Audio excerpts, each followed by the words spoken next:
Me llamo Carmen. Tengo 38 años y trabajo 12 horas al día limpiando oficinas que nunca volveré a ver con luz natural. Llego cuando todos se van, me voy cuando nadie ha llegado todavía. Soy invisible. Así era mi vida hasta que conocí a Marco.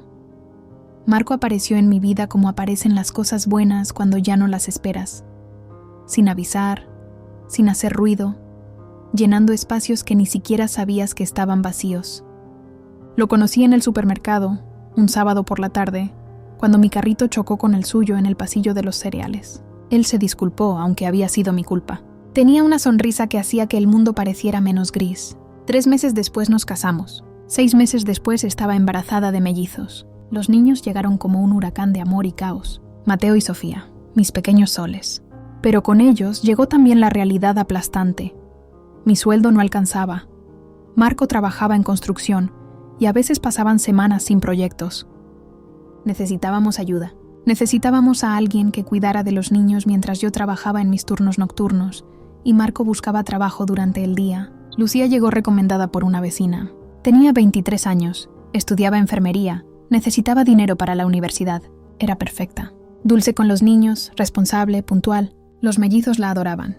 Cuando llegaba yo a casa por las mañanas, después de limpiar oficinas toda la noche, encontraba a mis bebés limpios, alimentados, felices. Lucía se quedaba algunas noches cuando Marco tenía que viajar por trabajo. Se había convertido en parte de la familia. Yo confiaba en ella.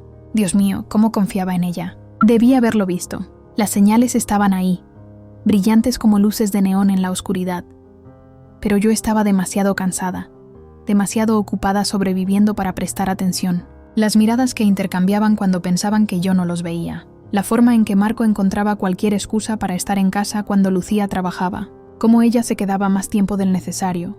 Cómo él llegaba más temprano de lo normal. Los mensajes en su teléfono que él borraba rápidamente. Las llamadas que terminaban abruptamente cuando yo entraba a la habitación. Pero yo confiaba, porque cuando amas a alguien, cuando has construido una vida con alguien, cuando has traído niños al mundo con alguien, la traición no es una opción que tu mente considera. Es demasiado monstruosa, demasiado destructiva, así que tu cerebro encuentra explicaciones para todo. Marco está estresado por el trabajo. Lucía es joven y amigable. Estoy paranoica por el cansancio. Hasta aquella noche de marzo. Había salido temprano del trabajo porque una tubería se rompió en el edificio que limpiaba. Llegué a casa a las 2 de la madrugada en lugar de las 6 de la mañana. La casa estaba en silencio. Subí las escaleras sin hacer ruido. No quería despertar a los niños. La puerta de mi habitación estaba entreabierta. Había luz adentro. Escuché una risa. La risa de Marco. Luego otra risa. La risa de Lucía. Empujé la puerta. Y ahí estaba mi mundo, desmoronándose en tiempo real. Marco y Lucía en mi cama. En la cama donde había dormido embarazada, donde había llorado de felicidad cuando nacieron mis hijos, donde había soñado con el futuro. Ellos ahí, juntos, en mi espacio sagrado. No grité. Eso es lo extraño. Siempre pensé que si me pasaba algo así gritaría, lloraría, haría una escena. Pero no hice nada de eso. Me quedé ahí parada, mirándolos, y sentí como algo dentro de mí se apagaba. No era mi corazón rompiéndose, era algo más profundo. Era mi fe en la humanidad evaporándose. Era la última chispa de inocencia que quedaba en mí extinguiéndose para siempre. Marco se levantó de un salto, tartamudeando excusas que no llegaban a formarse en palabras coherentes. Lucía se cubrió con las sábanas, mis sábanas, llorando y diciendo que lo sentía, que no sabía cómo había pasado, que no había sido su intención, como si la traición fuera algo que sucede por accidente, como tropezar o derramar café. Les dije que se vistieran. Les dije que se fueran. Mi voz sonaba tranquila. Demasiado tranquila, como si perteneciera a otra persona. Marco intentó acercarse, intentó tocarme, intentó explicar. Le dije que si me tocaba llamaría a la policía. Algo en mi tono lo detuvo. Se vistieron en silencio. Lucía no paraba de llorar. Marco no paraba de mirarme como si esperara que yo colapsara, que le diera la oportunidad de ser el que me consolara, de arreglar lo que él mismo había destruido. Se fueron. Cerré la puerta con llave. Fui al cuarto de los niños. Mateo y Sofía dormían en sus cunas, ajenos al terremoto que acababa de devastar su mundo. Los miré por lo que pareció una eternidad. Tenían 2 años. No entenderían por qué papá no vivía más con nosotros. No entenderían por qué la niñera que tanto querían no volvería nunca más. No entenderían que los adultos en los que confiaban habían elegido un momento de placer sobre su estabilidad, su seguridad, su familia.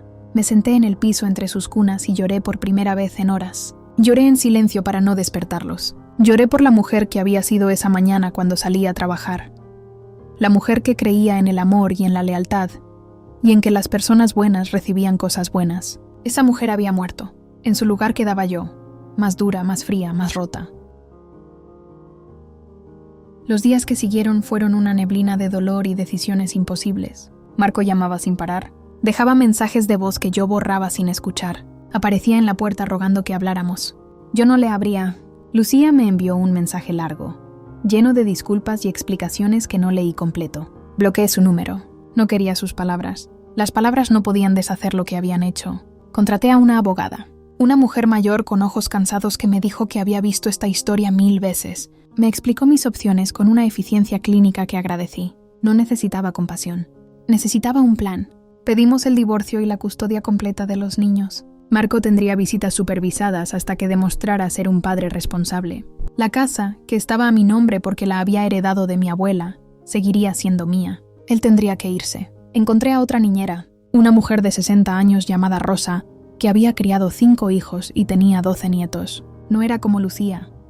No era joven, ni bonita, ni llena de energía. Era seria y práctica y mantenía una distancia profesional que yo ahora valoraba más que cualquier cercanía. Los niños la extrañaban. Preguntaban por Lucía. Preguntaban por papá. Yo les decía que Lucía había tenido que irse a estudiar lejos y que papá vendría a visitarlos pronto. Mentiras suaves para proteger sus corazones pequeños. Volví a mi rutina. Trabajo, casa, niños, dormir, repetir. Pero algo había cambiado en mí.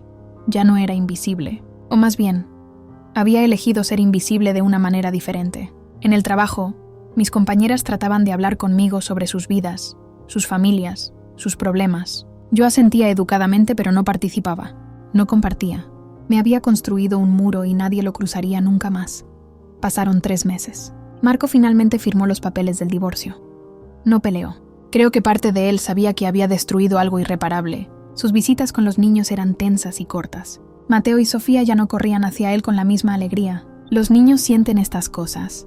Intuyen cuando el mundo de los adultos está roto aunque no entiendan por qué. Una tarde, mientras limpiaba una oficina en el piso 23 de un edificio del centro, encontré algo extraño. Detrás de un archivador que moví para limpiar, había una caja fuerte pequeña, olvidada. Estaba medio abierta, como si alguien la hubiera forzado hace mucho tiempo y luego la hubiera abandonado. Dentro había documentos. Los saqué por curiosidad.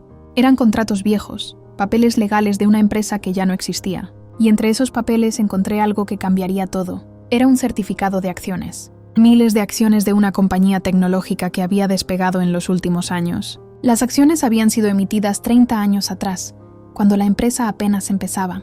El nombre en el certificado era el de mi abuela, que había muerto 5 años atrás y me había dejado su pequeña casa como única herencia. Mi abuela, que había trabajado como secretaria toda su vida y vivido modestamente hasta el final.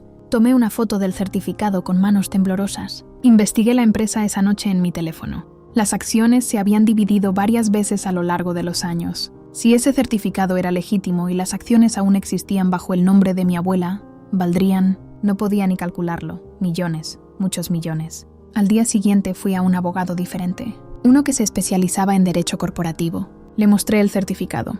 Él lo examinó cuidadosamente, hizo algunas llamadas, verificó algunos registros. 3 horas después me confirmó lo que yo había empezado a sospechar. El certificado era real.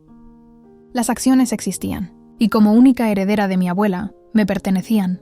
Pero había un problema. Necesitábamos localizar los certificados originales, no solo esta copia. Necesitábamos documentación que probara la cadena de propiedad. Necesitábamos tiempo y recursos para pelear esto legalmente, porque la empresa argumentaría que las acciones habían sido abandonadas o invalidadas décadas atrás. Y yo no tenía tiempo ni recursos. Apenas podía pagar mis cuentas mensuales. El abogado me miró con algo parecido a la lástima y me dijo que podía intentar un acuerdo. Vender mi reclamación a la empresa por una fracción de lo que valía, tal vez 1 millón o 2, y evitar años de batalla legal. O podía pelear, conseguir financiamiento para un caso que podría durar años, arriesgarme a perderlo todo y quedar en bancarrota, o ganar y obtener lo que legítimamente me pertenecía. Salí de su oficina aturdida. $1 millón, 2 millones. Sonaba como una fortuna para alguien como yo. Podría dejar de trabajar. Podría darles a mis hijos una vida mejor. Podría dormir más de 4 horas por noche. Pero algo en mí se rebeló contra la idea de aceptar migajas cuando me correspondía el banquete completo. Mi abuela había tenido esas acciones. Había creído en esa empresa cuando nadie más lo hacía. Y ahora que valían algo, ¿debía simplemente regalarlas por miedo? Pensé en Marco. Pensé en Lucía. Pensé en cómo me habían quitado mi confianza, mi paz, mi fe en el amor. Pensé en cómo la vida me había golpeado una y otra vez, perdiendo a mis padres jóvenes, trabajando desde los 16, criando ahora a 2 niños sola mientras limpiaba pisos para sobrevivir. Y algo se endureció dentro de mí, una determinación férrea que nunca antes había sentido. No aceptaría migajas, no esta vez. Pelearía, encontraría la manera de pelear. Encontré a un abogado dispuesto a tomar mi caso a contingencia. Era joven, hambriento de éxito, el tipo de abogado que ve en casos como el mío una oportunidad de hacerse un nombre. Me dijo que las probabilidades eran 50-50. Me dijo que podría tomar años. Me dijo que sería brutal. Le dije que ya había experimentado brutal. Esto sería solo un tipo diferente de batalla. Empezó la investigación. Rastreamos los registros de mi abuela. Encontramos que había trabajado para la empresa tecnológica en sus primeros días, cuando era apenas una startup de 3 personas operando desde un garaje. El fundador le había dado acciones como parte de su compensación, porque no podía pagarle mucho en efectivo. Ella nunca las vendió.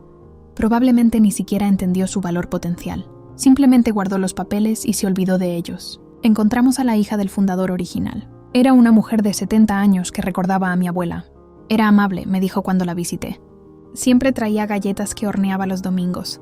Mi padre la apreciaba mucho. Cuando la empresa empezó a crecer y se mudaron a oficinas reales, él le ofreció quedarse, pero ella prefirió buscar algo más estable. Él le dijo que guardara esas acciones, que algún día valdrían algo. Supongo que tenía razón. Con su testimonio y los documentos que fuimos reuniendo, construimos un caso. La empresa nos ofreció un acuerdo. $3 millones para que me fuera y dejara de causar problemas. Mi abogado me aconsejó aceptar. Era dinero real, dinero que cambiaría mi vida. Rechacé la oferta. Algo me decía que si ofrecían 3 millones, era porque sabían que mi reclamación valía mucho más. Ofrecieron 5 millones. Rechacé. Ofrecieron 7. Rechacé. Finalmente dijeron que no negociarían más y nos veríamos en corte. Bien, les dije, nos vemos en corte. El juicio empezó un año después de que encontrara ese certificado. Había sido un año de infierno.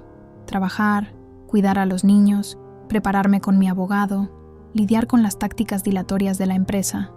Marco seguía llamando ocasionalmente, queriendo arreglar las cosas. Le dije que firmara la renuncia a sus derechos paternos. Se negó. Seguía aferrado a la fantasía de que algún día volveríamos a ser una familia. La fantasía es más fácil que la realidad. En la corte, la empresa argumentó que las acciones habían sido invalidadas por falta de registro apropiado después de múltiples divisiones y cambios corporativos. Argumentaron que mi abuela había tenido décadas para reclamarlas y no lo hizo. Argumentaron que yo era una oportunista tratando de explotar un tecnicismo legal. Mi abogado presentó nuestra evidencia meticulosamente. Los documentos originales que finalmente habíamos localizado en una caja de seguridad bancaria que mi abuela había olvidado mencionar. El testimonio de la hija del fundador. Registros corporativos que mostraban que mi abuela nunca había vendido ni transferido sus acciones. Y la ley, clara y simple. Las acciones le pertenecían a ella, ahora me pertenecían a mí, y no había límite de tiempo para reclamar propiedad legítima.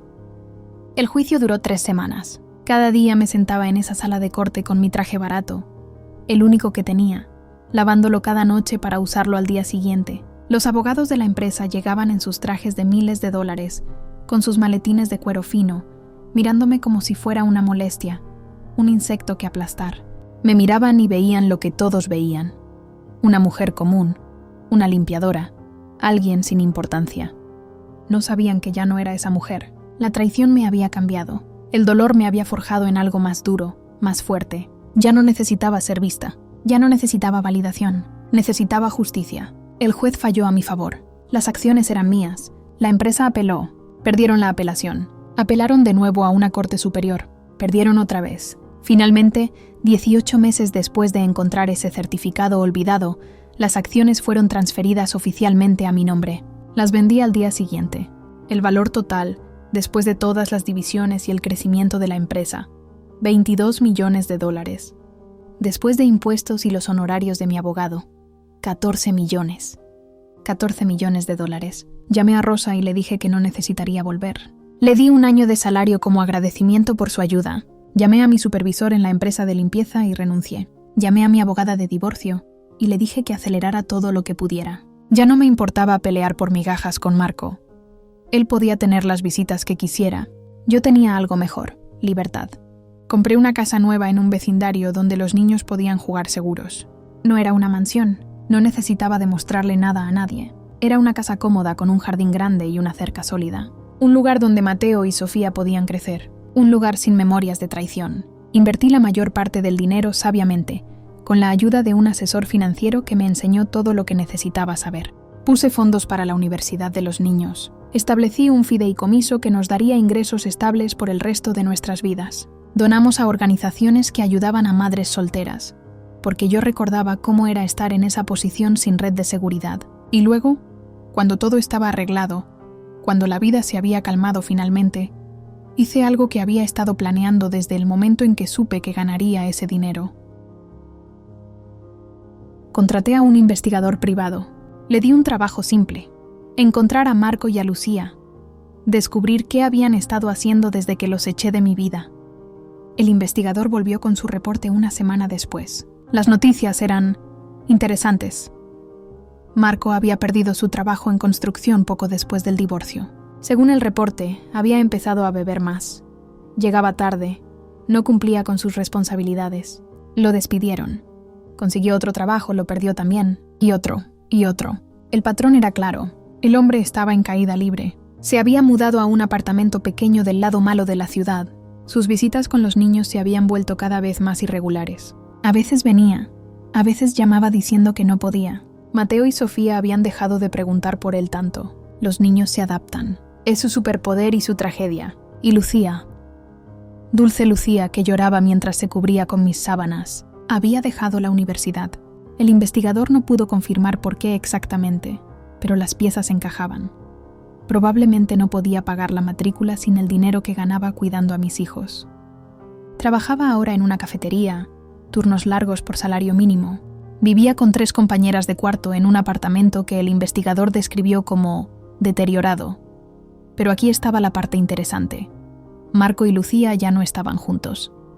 Según los vecinos que el investigador había entrevistado, habían intentado tener una relación después de que todo explotara. Se habían mudado juntos brevemente, pero cuando la novedad y la emoción de su affair se evaporó, cuando quedaron solo con las consecuencias de sus acciones, cuando el peso de la culpa y la realidad se instaló, la relación colapsó. Aparentemente hubo peleas, gritos, culpas mutuas. Marco acusando a Lucía de seducirlo, Lucía acusando a Marco de perseguirla, ambos tratando de reescribir la historia para ser las víctimas en lugar de los villanos, ambos hundiéndose en el lodo que ellos mismos habían creado. Se separaron 6 meses después del divorcio. Ella se mudó, él se quedó. Ninguno había sido feliz desde entonces. Leí el reporte y sentí nada. Ni satisfacción, ni dolor, ni ira. Solo un vacío tranquilo donde solían vivir esas emociones. La venganza que había imaginado tantas veces durante esas primeras noches de insomnio después de descubrirlos ya no me interesaba. La vida ya los había castigado más de lo que yo podría haberlo hecho. Pero había algo que necesitaba hacer. No por venganza, no por ellos. Por mí. Le pedí al investigador que arreglara un encuentro. Neutral, público, seguro. Una cafetería en el centro de la ciudad. Le dije que le dijera a Marco que necesitaba hablar sobre los niños. Sabía que vendría. Todavía tenía esa fantasía de que éramos una familia, de que las cosas podían arreglarse de alguna manera. Llegó 10 minutos tarde, con aspecto cansado y desarreglado. Había envejecido años en los últimos 18 meses. Se sentó frente a mí con una sonrisa nerviosa, esperanzada. «Carmen», dijo, «te ves bien, te ves diferente». «Estoy diferente», le dije. Ordenamos café. Él habló sobre lo difícil que había sido, sobre cuánto extrañaba a los niños, sobre cuánto me extrañaba a mí, sobre cómo había cometido un error terrible pero que la gente merece segundas oportunidades, sobre cómo podíamos empezar de nuevo, ser una familia otra vez, darles a Mateo y Sofía el hogar que merecían. Lo dejé hablar. Cuando terminó, cuando agotó todas sus palabras ensayadas, todos sus argumentos preparados, tomé un sorbo de mi café y le dije, no. ¿No qué? Preguntó. No a todo. No a una segunda oportunidad. No a empezar de nuevo. No a hacer una familia. No. Carmen, por favor, déjame terminar. Mi voz era tranquila pero firme. Durante 18 meses he pensado en qué decirte si tenía la oportunidad. He imaginado este momento cientos de veces, y ahora que está aquí, me doy cuenta de que no hay mucho que decir. Traicionaste mi confianza de la peor manera posible, no con una extraña en un momento de debilidad, sino con alguien que yo traje a nuestro hogar, alguien que cuidaba a nuestros hijos, en nuestra cama, en nuestro espacio sagrado. Fue un error. No fue un error. Los errores son accidentales. Esto fue una elección, una serie de elecciones. Cada mensaje secreto, cada mirada cómplice, cada vez que la tocaste sabiendo que era una traición. Esas fueron elecciones. Se quedó callado. Bueno, pero no te pedí que vinieras aquí para pelear sobre el pasado. Continué. Te pedí que vinieras porque quiero que sepas algo. Encontré algo. Algo valioso que me dejó mi abuela. Mi situación financiera ha cambiado considerablemente. Vi la chispa en sus ojos. Codicia, esperanza, calculando. Eso es maravilloso, Carmen. Me alegro mucho por ti, por nosotros, por los niños. No hay nosotros, Marco, y esto no es para ti. Esto es para explicarte por qué no voy a pelear más por manutención infantil o por limitar tus visitas. No porque te perdone, no porque crea que mereces estar en la vida de los niños sin restricciones, sino porque ya no necesito nada de ti. No tu dinero, no tu presencia, no tus excusas. Carmen, los niños necesitan un padre de verdad. Si puedes ser eso para ellos, bien. Si no puedes, también bien. Yo les daré todo lo que necesiten, todo lo que merezcan. Tendrán la mejor educación, las mejores oportunidades, el mejor futuro posible. Y lo tendrán porque yo se lo daré, no nosotros. Yo. Me levanté para irme. Él se levantó también, confundido. ¿Eso es todo? ¿Para eso me llamaste aquí? Sí. Necesitaba que supieras que seguí adelante. Que no solo sobreviví lo que hiciste, sino que prosperé. Necesitaba mirarte a los ojos y decirte que ya no tienes poder sobre mí. Ni tú, ni tus decisiones, ni tu presencia o ausencia en nuestras vidas. Eres irrelevante ahora. Salí de la cafetería sin mirar atrás. 3 meses después recibí un mensaje de Lucía. Lo leí esta vez. Era largo, desesperado, disculpándose nuevamente, explicando cómo había arruinado su vida, cómo había perdido todo, cómo no podía dormir por la culpa, cómo entendía si nunca la perdonaba, pero esperaba que algún día pudiera. Terminaba preguntando si había alguna posibilidad de que pudiéramos hablar. Lo borré, no con ira, con indiferencia. Lucía, como Marco, ya no era parte de mi historia. Eran capítulos terminados, páginas arrancadas. Mateo y Sofía tienen ahora 5 años. Son brillantes y divertidos y están llenos de vida. A veces preguntan por qué papá no vive con nosotros. Les digo la verdad de una manera que pueden entender. A veces los adultos no pueden vivir juntos, pero eso no significa que no los amemos. Marco los visita más regularmente ahora. Creo que finalmente aceptó que no hay vuelta atrás y está tratando de ser un mejor padre dentro de sus limitaciones. Comencé una fundación. La llamé en honor a mi abuela. Ayuda a mujeres en situaciones difíciles. Madres solteras, víctimas de abuso doméstico, mujeres que necesitan una segunda oportunidad. Les damos recursos, educación, apoyo legal. Les damos lo que yo nunca tuve cuando lo necesitaba. Les damos esperanza. Trabajo en la fundación ahora, no porque necesite trabajar, sino porque necesito un propósito. Conocí a una mujer el mes pasado, una joven madre con 2 niños pequeños que acababa de descubrir que su esposo la estaba engañando. Vino a nuestra oficina llorando, perdida, sin saber qué hacer. Me senté con ella, le tomé las manos. Le dije, esto no te define, esto no es tu final, es tu comienzo. Y mientras hablaba con ella, me di cuenta de que era verdad. No solo para ella, para mí también. La traición de Marco y Lucía podría haberme destruido. Debería haberme destruido. Según todas las leyes de probabilidad, debería estar amargada, rota, incapaz de confiar o amar nunca más. Y durante mucho tiempo, fui exactamente eso. Construí muros, me volví fría, me cerré al mundo. Pero en algún momento durante estos años algo cambió. No fue un momento específico, fue gradual. Fue darme cuenta de que ellos habían elegido su camino y yo había elegido el mío. Ellos eligieron el placer momentáneo sobre la integridad. Yo elegí el dolor a corto plazo sobre la derrota a largo plazo. Ellos eligieron la traición. Yo elegí luchar. Y la lucha me salvó. No el dinero, aunque ciertamente ayudó. No la venganza, porque nunca la busqué realmente, sino la decisión de no dejar que su traición definiera mi historia. La decisión de seguir adelante no a pesar del dolor, sino a través del dolor, transformando el dolor en propósito, la traición en fortaleza. ¿Los perdoné? No estoy segura de que el perdón sea el objetivo. No los odio. Eso es diferente del perdón. El odio requiere energía, atención, conexión emocional. Ellos ya no tienen eso de mí. Son personas que solían estar en mi vida y ya no están. Como compañeros de trabajo antiguos o vecinos que se mudaron, existen en algún lugar del mundo, viviendo sus vidas. Pero esas vidas ya no se intersectan con la mía de ninguna manera significativa. Mi terapeuta me preguntó hace poco si alguna vez pensaba en cómo serían las cosas si nunca los hubiera descubierto, si hubieran sido más cuidadosos, si el affair hubiera continuado en secreto durante años. La pregunta me inquietó durante días. Finalmente me di cuenta de la respuesta. Prefiero esta realidad. Prefiero saber la verdad aunque duela que vivir una mentira cómoda. Prefiero esta vida que construí desde las ruinas que la vida falsa que tenía antes. Prefiero ser esta versión de mí misma, más fuerte pero más dura, que la mujer ingenua que era, que creía que el amor era suficiente para mantener un matrimonio unido. El amor no es suficiente. El respeto es suficiente. La integridad es suficiente. El compromiso es suficiente. Pero el amor solo, el sentimiento romántico sin la estructura de valores compartidos y respeto mutuo, es solo una casa construida sobre arena, bella hasta que llega la tormenta. Anoche, después de acostar a los niños, me senté en el jardín de nuestra casa nueva. Era una noche clara, llena de estrellas. Pensé en la Carmen de hace 3 años,